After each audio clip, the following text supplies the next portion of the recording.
ఇక్కడ నేను అన్ని ఆర్టికల్స్ చదివి అందులోకెళ్ళి ద బెస్ట్ ఆర్టికల్ మీకు ఇవ్వాలని. ఎందుకంటే డీఎస్సీలో జరిగిన ప్రతి అంశం ఏదైతే తప్పు జరిగిందో ప్రతీదీ కలిపి ఒక్క ఆర్టికల్ అనేది చాలా బాగా రాసిందనమాట. ఫస్ట్ స్టార్టింగ్ నుండి ఎండింగ్ వరకి. తర్వాత ఏంటి అంటే కొంతమంది ప్రముఖులొచ్చేసి ఈరోజు నోరు విప్పి ప్రెస్ స్టేట్మెంట్ కూడా ఇచ్చారనమాట. సో, దానివల్ల మనకేమన్నా ప్రయోజనం జరుగుతుందా లేదా అనేది కూడా ఈ ఆర్టికల్‌లో ఉంది. ఎవరైతే వీడియో చూస్తున్నారో మీరు తప్పకుండా లైక్ చేయండి. మీరు లైక్ చేయడం వల్ల యూట్యూబ్ అల్గారిథం అనేది ఇంకొకరికి ఈ వీడియోని షేర్ చేయగలుగుతుంది. దాని ద్వారా వాళ్ళు కూడా ఈ ఇన్ఫర్మేషన్ తెలుసుకోగలుగుతారు. ఎవరైతే ఫస్ట్ టైమ్ ఈ ఛానెల్‌ని చూస్తున్నారో సబ్స్క్రైబ్ చేసుకోండి. సో, ఈ ఛానెల్‌లో వచ్చేసి గవర్నమెంట్ మరియు స్టేట్ గవర్నమెంట్, సెంట్రల్ గవర్నమెంట్ యొక్క ప్రతి గవర్నమెంట్ ఎగ్జామ్ నోటిఫికేషన్‌తో పాటు సోషల్ వెల్ఫేర్ స్కీమ్స్ ఏవైతే ప్రొవైడ్ చేస్తుందో అవన్నీ కూడా మీకు అప్ టు డేట్ అందిస్తామనమాట. ఇక్కడొచ్చేసి ఈ ఆర్టికల్ అనేది కేవలం మనం ఇంతవరకి ఏదైతే షిఫ్ట్ వైజ్ ఎగ్జామ్ తర్వాత ఇంతవరకు కట్ ఆఫ్ ఇవ్వకుండా వెరిఫికేషన్ చేస్తుందనుకున్నామో కదా! ఆ వెరిఫికేషన్‌లో కూడా చాలా వరకు అవకతవకలు ఉన్నాయని చెప్పి విద్యార్థులే సెంటర్ దగ్గరికి వచ్చి ఫిర్యాదులు ఇస్తున్న సంఘటనలనేవి ఇక్కడ ఉన్నాయన్నమాట. ఈ ఈ యొక్క ఆర్టికల్‌లో ప్రతి ఒక్క డీటెయిల్ అనేది మీకున్న అపోహలు ఏవైతే ఉన్నాయో అందరికీ ఉన్నవే. అవి ఇక్కడ చూడండి. వాళ్ళు ఎలా వ్యక్తపరిచారనేది మీకు ఇంకా క్లియర్‌గా డీటెయిల్‌గా ఒక ఐడియా అనేది వచ్చేస్తుందనమాట. ఈ డీఎస్సీ అనేది రద్దవుతుందా? లేదా కొనసాగుతుందా? అనేది మీకు అర్థమవుతుంది. సో, ఎవరికైతే కాల్ లెటర్ వచ్చి వెరిఫికేషన్ అయిపోయిందో మీరు దయచేసి చూడకండి. సో, ఇక్కడ చూడండి. ఫస్ట్ ఇక్కడ గురుకులకు డి గురుకులాలకు గోడ కుర్చీ అని చెప్పేసి కాల్ లెటర్లలో కేంద్రాల వద్దకు వెళ్ళిన వారికి సర్కార్ టెస్టింగ్ షాక్. ముందు రమ్మని తర్వాత కాదు పొమ్మనడంతో అభ్యర్థులలో తీవ్ర ఆందోళన. ఇక్కడ చూడండి. జూమ్ చేశాను. కనిపిస్తుంది కదా! నేను చదువుతాను. తర్వాత ఎక్స్‌ప్లెయిన్ చేస్తాను వినండి. పశ్చిమ గోదావరి జిల్లా గుంటూరు మండలం చేబ్రోలులో ఉంటున్న ఎర్ర సూరిబాబు డీఎస్సీలో తన హాల్ టికెట్ నెంబర్‌గా వచ్చింది. డీఎస్సీలో ఎంపికయ్యాడు. గురువారం ఉదయం 9 గంటలకు ఏలూరు సీఆర్ఆర్ ఇంజినీరింగ్ కాలేజీలో సర్టిఫికేట్ల వెరిఫికేషన్‌కు హాజరు కావాలంటూ ప్రభుత్వం కాల్ లెటర్ పంపింది. ఓకేనా! తనకు కాల్ లెటర్ వచ్చింది. ఆ కాల్ లెటర్ తీసుకొని వెరిఫికేషన్ సెంటర్ దగ్గరికి వెళ్ళాడు. ఎంతో ఆనందంగా సర్టిఫికేట్ వెరిఫికేషన్ కేంద్రానికి వెళ్ళిన సూరిబాబు అధికారులు చెప్పిన మాటలు విని తెల్లబోయాడు. మాకిచ్చిన డీఎస్సీ ఎంపిక జాబితాలో మీ పేరు లేదు. మీకు పంపిన కాల్ లెటర్ కేవలం టెస్టింగ్ కోసం మాత్రమే. ఇదెక్కడి టెస్టింగ్? వీళ్ళు ఇదెలా టెస్ట్ చేశారు? ఇక్కడ చూడండి. మీకు ఎవరైతే వీడియో చూస్తున్నారో ఖచ్చితంగా ఒకసారి మీ విషయాన్ని అర్థం చేసుకోండి. అంటే వీళ్ళు టెస్టింగ్ చేయడానికి అభ్యర్థులలో ఎందుకు టెన్షన్ తీసుకొస్తున్నారు? అవసరమా తీసుకురావడం? అతను ఒక ఉద్యోగం కోసం చిన్నప్పటి నుండి కలలుగని చదివి దాదాపు 22 ఏళ్ల దాకా చదివేసి తర్వాత మళ్ళా పీజీ చేయాలంటే ఇంకో 2 ఏళ్లు చదివేసి కలలు కంటున్న దానికి వీళ్ళు టెస్టింగ్ సింపుల్‌గా చూసారు. ఇక్కడ ఎంత ఎంత ఎంత ఎంత బాగా చెప్పారంటే ఇక్కడ చూడండి. మాకిచ్చిన డీఎస్సీ ఎంపిక జాబితాలో మీ పేరు లేదు. మీకు పంపిన కాల్ లెటర్ కేవలం టెస్టింగ్ కోసం మాత్రమే. సో, 25 ఏళ్ల కలని వీళ్ళు టెస్ట్ చేస్తున్నారనమాట. ఇంకా ఉన్నాయి చూడండి. ఎంత నిర్లక్ష్యంగా మాట్లాడుతున్నారంటే ఇక్కడ చూడండి. మీ సర్టిఫికేట్లు మేము పరిశీలించలేం అని నిర్దాక్షిణ్యంగా బయటకు పంపేశారు. దీంతో సదరు అభ్యర్థి తన డీఎస్సీ లాగిన్‌లోకి వెళ్లి చూడగా అక్కడ ఏ వివరాలు కనపడకపోవడంతో షాక్ తిన్నాడు. ముందు రోజు కనిపించిన కాల్ లెటర్ మర్నాడు అదృశ్యమైంది. ఏంది? ఇప్పుడు మీకు ఒకవేళ ఎవరికైతే కాల్ లెటర్ వచ్చిందో తర్వాత మీరు అదే కాల్ లెటర్ తీసుకొని సర్టిఫికేట్ వెరిఫికేషన్‌కెళ్ళినా గూడా మీకు ఖచ్చితంగా అక్కడ ఎళ్ళిన తర్వాత సర్టిఫికేట్ వెరిఫికేషన్ చేస్తారు అనుకుంటున్నారా? ఇక్కడ చూడండి. అతనిది ర్యాంక్ వచ్చింది. కాల్ లెటర్ వచ్చింది. దాంతో అతను వెళ్ళాడు. వెళ్ళిన తర్వాత మీకు టెస్టింగ్ అని మాత్రమే చెప్పారంట. ఆ తర్వాత తను మళ్ళా లాగిన్ ఐడీ చేస్తే కనీసం లాగిన్ డీటెయిల్స్ అయినా ఉండాలా. ఆ వితిన్ గ్యాప్‌లో తీసేసారు. ముందు రోజు కనిపించిన కాల్ లెటర్ మర్నాడు అదృశ్యమైంది. ఒక్క రోజులోనే వెబ్‌సైట్‌లో లాగిన్ నుంచి తొలగించడంతో ఆశ్చర్యపోయాడు ఇక్కడ. ఇక్కడ చూడండి. ఏదైతే కాల్ లెటర్స్ వచ్చాయో అప్పుడప్పుడు మనకి ప్రింట్ అప్లికేషన్ వస్తుంది, పోతుంది. కాల్ లెటర్స్ కొన్ని అందరికి రావట్లేదు. ఒక్కొక్కసారి ఎస్‌జీటీ వస్తుంది. ఒకసారి ఎస్‌ఏ వస్తుంది. తర్వాత టీజీటీ, పీజీ, ప్రిన్సిపల్ పీజీటీ ఇవన్నీ కూడా అప్పుడప్పుడు వచ్చిపోతున్నాయి. ఎందుకిలా? అందరికి తీసేయడం మాత్రం ఇక్కడ డైరెక్ట్ ఎమ్మటే తీసేసారు చూడండి. రాష్ట్ర వ్యాప్తంగా డీఎస్సీ ధ్రువపత్రాల పరిశీలన కేంద్రాలకు వెళ్లిన వేలాది మంది అభ్యర్థుల దుస్థితి ఇది. 16,000కు పైగా టీచర్ పోస్టుల భర్తీకి డీఎస్సీ నిర్వహించామంటూ గొప్పలు చెప్పుకుంటూ కూటమి సర్కార్ కేవలం 10,000 మందికి మాత్రమే కాల్ లెటర్స్ పంపడం, వాటిని తీసుకొని అక్కడికి వెళ్లిన వారికి టెస్టింగ్ అంటూ వెనక్కి పంపడంతో అభ్యర్థులలో తీవ్ర ఆందోళన నెలకొంది. ప్రభుత్వం పంపిన కాల్ లెటర్‌లను పరిగణనలోకి తీసుకోకుండా ఇలా పరాచికాలు ఏమిటంటూ మండిపడుతున్నారు. ఇక్కడ చూడండి. అనంతపురంలో తమ కంటే ఎక్కువ ర్యాంకు వచ్చిన అభ్యర్థికి కాల్ లెటర్ వచ్చిందంటూ జిల్లా పరిశీలకుడికి ఫిర్యాదు చేస్తున్న అభ్యర్థులు వీళ్ళు. సో, ఇలా మీకనే కాదు చాలా మందికి మీకిప్పుడైతే చాలా మంది బార్డర్‌లో ఉండి ఇంకా కాల్ లెటర్ కోసం ఎదురు చూస్తున్నోళ్ళు ఈ వీడియో చూసేవాళ్ళు చాలా మందుంటారు. మీకనేది ర్యాంక్ ఉంది. మీ కేటగిరీలో మీరు ర్యాంక్ ఉంది. మీరు బార్డర్‌లో కాకుండా యువతలున్నా కూడా లాస్ట్ పర్సన్ మీరైనా లేదా లాస్ట్ నుండి సెకండ్ ఆర్ థర్డ్ పర్సన్ ఉన్నా కొంతమందికి ఫస్ట్ ఉన్నా కూడా కాల్ లెటర్స్ అనేవి ఇంకా రాలేదు. సో, తంతు ముగించే కుట్రలు. డీఎస్సీలో ఎంపికయ్యారో లేదో, అసలు ఉద్యోగం వస్తుందో రాదో తెలియకుండానే అభ్యర్థుల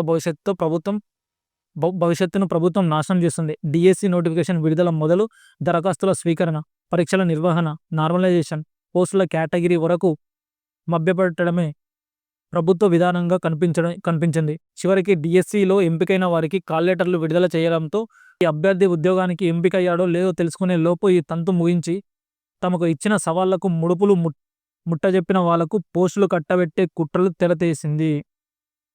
ఇక్కడ చూడండి, ఇక్కడ డైరెక్ట్ ఎవరైతే చాలామంది అభ్యర్థులకు ఎవరికైతే థాట్ ఉందో అంటే ఇలా పోస్టులనేవి వెళ్తున్నాయి అనడానికి ఈ పేపర్‌లో ఇది హైలైట్ చేశారనమాట. ఓ అభ్యర్థి ఉద్యోగానికి ఎంపికయ్యాడో లేదో తెలుసుకునే లోపే ఈ తంతు ముగించి తమకు ఇచ్చిన సవాళ్లకు ముడుపులు ముట్టజెప్పిన వాళ్లకు పోస్టులు కట్టబెట్టే కుట్రలకు తెరతీసింది. 2 రోజుల క్రితం అభ్యర్థులకు కాల్ లెటర్ పంపించి సర్టిఫికెట్ల పరిశీలన కేంద్రాలకు వెళ్లిన తర్వాత అవి చెల్లవనడం ఈ ప్రభుత్వ అసమర్థత నిర్వాకాలకు నిదర్శనంగా నిలుస్తుంది. సో, ఇదనమాట. ఇక్కడనే మీకు కరెక్ట్‌గా నేను చదువుకుంటే మీకు ఏదైతే హెడ్‌లైన్ ఉందో అవన్నీ కూడా మీకు కనపడాలని చెప్పేసి నేను ఇలా హెడ్‌లైన్ అని చేసుకుంటూ పోతున్నాననమాట. నేను కొంచెం దూరంగా కూర్చున్నా అందుకని చెప్పేసి నాకు అక్షరాలు కొంచెం చిన్నగా కనిపిస్తున్నాయి. అభ్యర్థులకు ఆగచాట్లకు టెస్టింగ్. ప్రభుత్వం అడుగడుగునా మోసం చేస్తూనే ఉంది. చివరకు సర్టిఫికేట్ వెరిఫికేషన్‌లోనే ఇదే రీతిలో వ్యవహరించింది. జీవితాశయం కోసం అహర్నిశలు శ్రమించి పరీక్ష రాస్తే టెస్టింగ్ అంటూ గందరగోళానికి గురిచేస్తుంది. అభ్యర్థుల ఎంపిక అయోమయం లేదా తెలియని దుస్థితి నెలకొంది. ఎస్‌జీటీ, ఎస్‌ఏ, టీజీటీ, పీజీ 4 వేర్వేరు పరీక్షలు పెట్టి నాలుగిటిలోని ఎంపికైన వారికి తొలుత ఇచ్చిన ఆప్షన్ ప్రకారమే పోస్ట్ ఉంటుందని చెప్పి బాంబు పేల్చింది. దీంతో ప్రతిభావంతులైన మెరుగైన అవకాశాలు కోల్పోతున్న పరిస్థితి ఏర్పడింది. సో, ఏదైతే 8 ఆప్షన్ ఉందో ఆ 8 ఆప్షన్ అనేది ఇయ్యనని చెప్పేసి డీఎస్సీ కన్వీనర్ గారు మనకు ముందే ఖచ్చితంగా ఇదే ఇంతకుముందుకు ఈనాడు పేపర్‌లోనే తెలిపారు. అది కూడా మీకు ఇంతకుముందుకు వేరే వీడియోలలో ఆర్టికల్‌లో చెప్పాను. సో, ఎవరైతే 1 కంటే 2 పోస్టులు తెచ్చిన వాళ్ళు దాదాపు 10,000 మందికి పైగా ఉన్నారంట. సో, ఇక్కడ చూడండి, రాత్రికి రాత్రి లెటర్ల అయోమయం. అభ్యర్థుల ఎంపిక వేళ కుట్ర కోణాలపై అనుమానాలు రేకెత్తుతున్నాయి. తుది జాబితా ప్రకటనకు ముందే ఎంపికైన వారి ధ్రువపత్రాల పరిశీలనకు కాల్ లెటర్లు జారీ ప్రక్రియ దీనికి నిదర్శనం. 4 రోజుల క్రితం అభ్యర్థులకు హడావిడిగా కాల్ లెటర్లు అందుబాటులో ఉంచుతామని ప్రభుత్వం ప్రకటించింది. అయితే 16,347 ఉపాధ్యాయ పోస్టులకు ఎంపికైన వారిలో కనీసం 10,000 మందికి కూడా కాల్ లెటర్లు అందకపోవడంతో అభ్యర్థులలో ఆందోళన నెలకొంది. కాల్ లెటర్లు డౌన్లోడ్ చేసుకున్న పలువురు గురువారం ధ్రువపత్రాల పరిశీలన సెంటర్లకు వెళ్లారు. తీరా అధికారులు ఆ కాల్ లెటర్లు చెల్లవని వారి ధ్రువపత్రాలను పరిశీలించడంలో కుదరదని చెప్పడంతో నివ్వెరపోయారు. ప్రభుత్వం కేవలం టెస్టింగ్ కోసం మాత్రమే కాల్ లెటర్లు వెబ్సైట్లో పెట్టిందని, వారు ఎంపిక జాబితాలో లేరని చెబుతూ అభ్యర్థులను అడ్డుకున్నారు. ముందు రోజు డీఎస్సీ వెబ్సైట్లో నుంచి కాల్ లెటర్లు డౌన్లోడ్ చేసుకున్న అభ్యర్థులు మళ్లీ వెబ్సైట్ పరిశీలించగా అవి మాయం కావడంతో దిక్కులేని స్థితిలో పడ్డారు.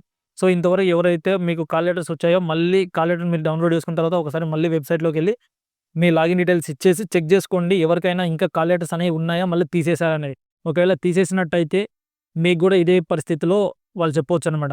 ఓన్లీ టెస్టింగ్ పర్పస్‌కి మీకు పంపించామని చెప్పేసి. ఎంతకైనా మంచిది ఒకసారి చెక్ చేసుకోవడం బెటర్ కదా, అందుకని చెప్పి చెప్తున్నాను. వేల మందిలో తీవ్ర ఉత్కంఠత. కాల్ లెటర్ల జారీలో ప్రభుత్వం అభ్యర్థుల సాహసానికి పరీక్ష పెడుతుంది. ఒకే సామాజిక వర్గం రిజర్వేషన్ కేటగిరీ అభ్యర్థుల్లో తక్కువ మార్కులు సాధించిన వారికి తొలుత కాల్ లెటర్లు పంపించింది. వారికంటే మెరుగైన మార్కులు పొందిన వారికి ఎలాంటి సమాచారం ఇవ్వకుండా సందిగ్ధంలో పెట్టింది.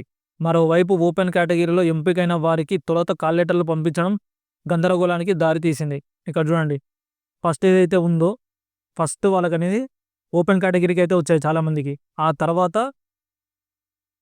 రిజర్వేషన్ కేటగిరీ కొంతమందికి వచ్చాయి. గురువారం రాత్రి కూడా కాల్ లెటర్ల కోసం తీవ్ర ఉత్కంఠతో వేచి చూస్తున్నారు. వేలల్లో ఉండటం ప్రభుత్వ అసమర్థతను చాటుతుంది.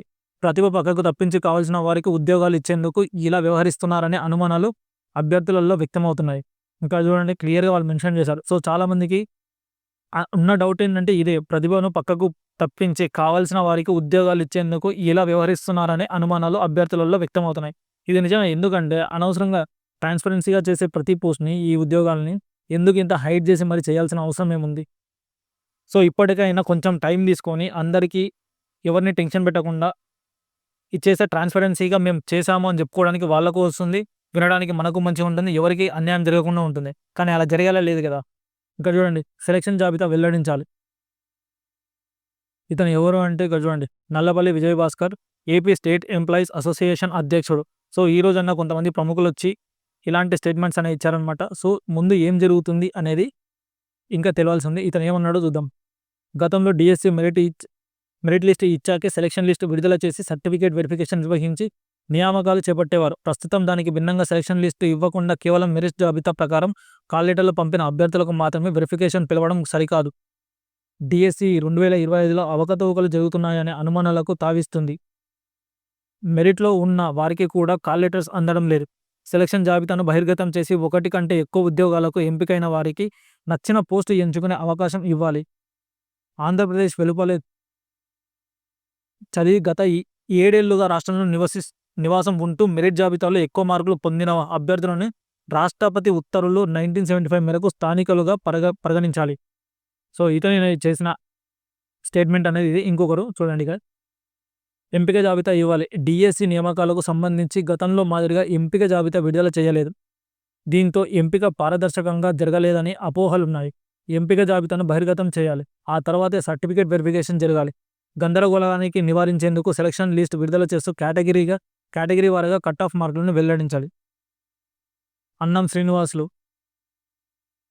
పూలే టీచర్స్ ఫెడరేషన్ రాష్ట్ర అధ్యక్షుడు, రాష్ట్ర ప్రధాన కార్యదర్శి.